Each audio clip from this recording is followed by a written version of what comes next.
Today, we're talking about sugar. But not just the sugar in your coffee. We're talking about sugar as an energy commodity, a biotech experiment, and a casualty of shifting consumer behavior. And once you see the full picture, you'll never look at that bag of sugar the same way again. Part 1. Sugar, the shadow price of oil. Here's the part the headlines almost never tell you. In the 2020s, sugar prices have been moving like oil's shadow. Why? Because in Brazil, the world's largest sugar producer, sugarcane has a double life. One path leads to sugar. The other path? Ethanol, a biofuel that competes with gasoline. When crude oil prices rise, ethanol becomes more profitable. Mills switch more cane to fuel, less to sugar, and suddenly the global sugar supply tightens. When oil falls, they do the opposite. Take 2023. Brent crude above $90 a barrel. Brazilian mills sent nearly 55% of their cane to ethanol, the highest share in more than a decade. Sugar prices? They shot up to 27 cents per pound on the ICE futures market, a level we hadn't seen since 2011. Fast forward to 2025.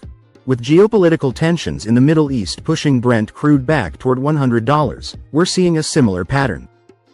Brazilian ethanol production has surged again, diverting an estimated 60% of cane output to fuel in the first half of the year.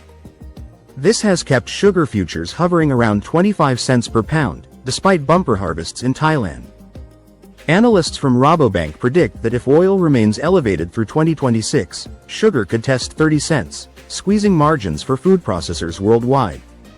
So if you're trading sugar and ignoring the energy market, you're only seeing half the story. Factor in global EV adoption rates too. As electric vehicles reduce gasoline demand, ethanol's role might shift, but for now, it's still tied to oil's hip. Part 2. The molecular frontier. But while energy policy drives the supply side, technology is rewriting the future of sugar demand.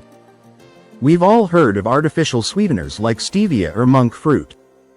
But the real disruption? Precision fermentation. This is where biotech companies use engineered microbes to create sugar-like molecules, 0 calories, same taste, sometimes even with health benefits like slower glucose absorption. Think, designer sugar.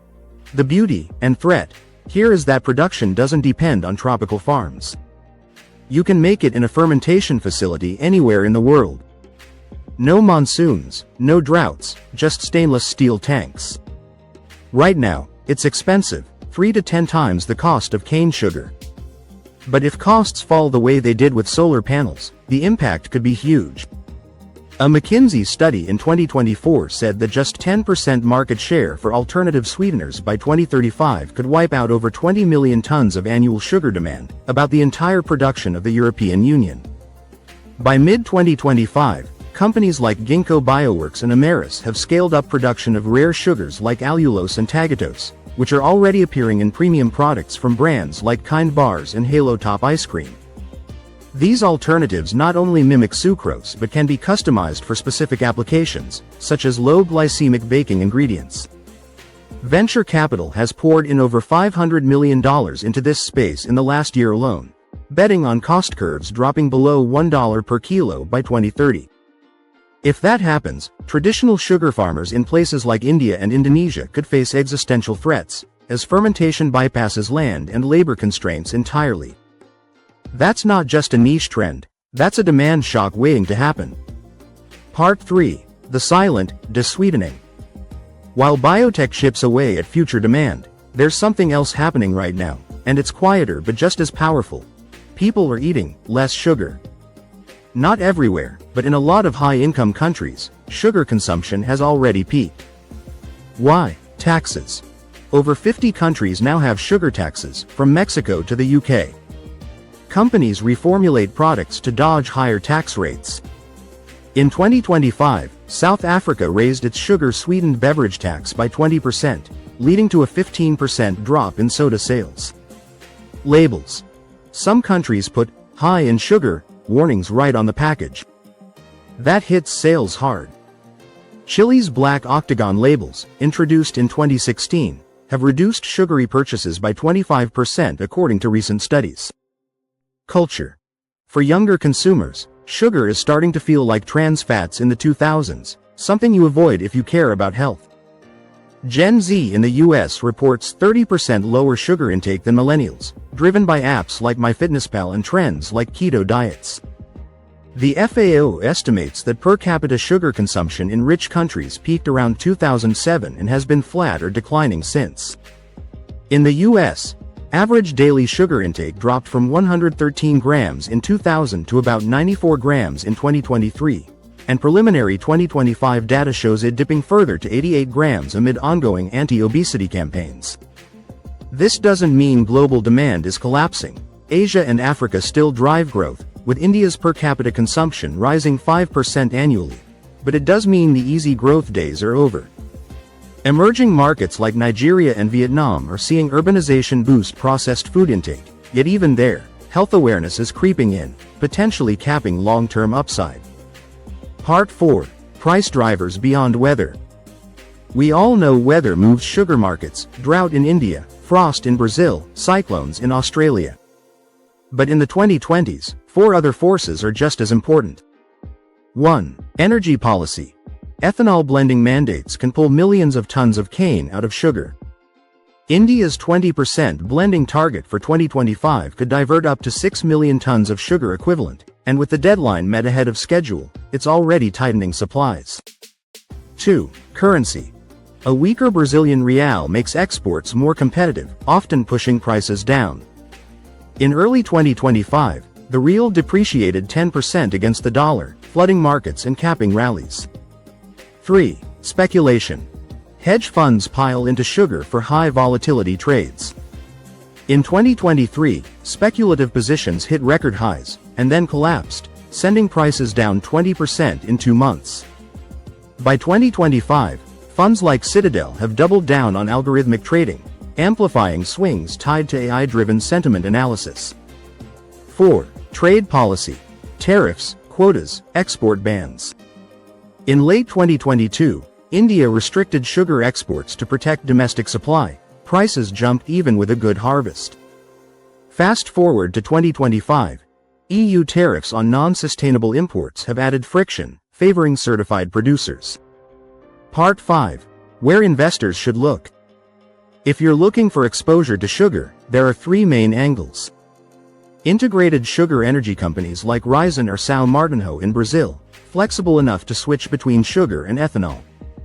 Raízen's stock has risen 25% in 2025 on ethanol margins. Food and beverage giants like Coca-Cola and Nestlé, indirectly exposed but protected by hedging and reformulation. Coke's zero sugar line now accounts for 40% of sales. Biotech sweetener innovators, high risk, but potentially the solar panels of sweeteners if costs drop. Firms like Zymergen are attracting IPO buzz. For traders, sugar is a volatile playground, but you need to watch oil, currencies, policy, and weather all at once. ETFs like Tucrium Sugar Fund, cane, offer liquid access without the hassle. Part 6. The ESG angle no one talks about. Sugar doesn't make headlines like palm oil or soy in the ESG debate, but the sustainability issues are real. Water use, sugarcane is thirsty, and climate change is making water scarcer. In India, irrigation demands have led to groundwater depletion in key regions. Labor. In some countries, cane cutting is still manual, with poor worker protections. Reports from Human Rights Watch highlight exploitation in Central America. Land use, expansion can encroach on sensitive ecosystems. Deforestation in the Amazon for cane fields continues despite pledges. Big buyers like Unilever and PepsiCo now require sustainability certifications from suppliers, which could squeeze out inefficient producers. By 2025, Bonsucro certified sugar commands a 10–15% premium, pushing the industry toward regenerative farming practices like drip irrigation and crop rotation. Part 7. 3 possible futures. Looking ahead, here are 3 scenarios. 1. Energy-driven boom. Oil stays high, ethanol demand grows, sugar prices stay strong. With OPEC cuts extending into 2026, this could sustain 25+ cent prices. 2. Tech-driven plateau. Precision fermentation caps long-term price growth. If biotech hits scale, demand could flatten by 2030. 3. Climate volatility spiral. Extreme weather keeps supply unstable, prices swing wildly. El Niño patterns in 2025 have already disrupted yields.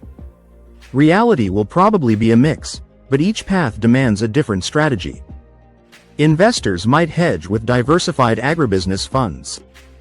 Part 8. Emerging markets, the new growth engine. While developed worlds sweeten, emerging markets are where sugar's future burns brightest or hottest, depending on your view. In Asia and Africa, rising incomes mean more processed foods, sodas, and sweets. India's sugar consumption hit 29 million tons in 2024, up 3% year-over-year, fueled by a growing middle class and festivals like Diwali. Africa, with its young population, is projected to double per capita intake by 2040, according to the International Sugar Organization. But challenges loom. Water scarcity in sub-Saharan Africa could limit expansion, while subsidies in places like Egypt distort markets. Governments are balancing food security with exports. Pakistan's 2025 export surge flooded global supplies, briefly depressing prices. For investors, this means eyeing companies like Dangote Sugar in Nigeria, which is expanding refineries to capitalize on local demand. Yet, as climate risks mount, resilient hybrids and GM cane varieties could be game changers, potentially boosting yields by 20%. Sugar is no longer just about how much people eat. It's a market shaped by oil prices, biotech labs, public health policies, and now, the booming appetites of emerging economies. So next time someone tells you sugar prices are all about the weather in Brazil, tell them, that's only half the story. Because in today's economy, the sweetest trades are the ones most people can't taste yet. Keep an eye on the horizon. The next spike might come from a lab in Boston or a policy shift in Delhi, not just a drought down south. Stay curious, stay sharp.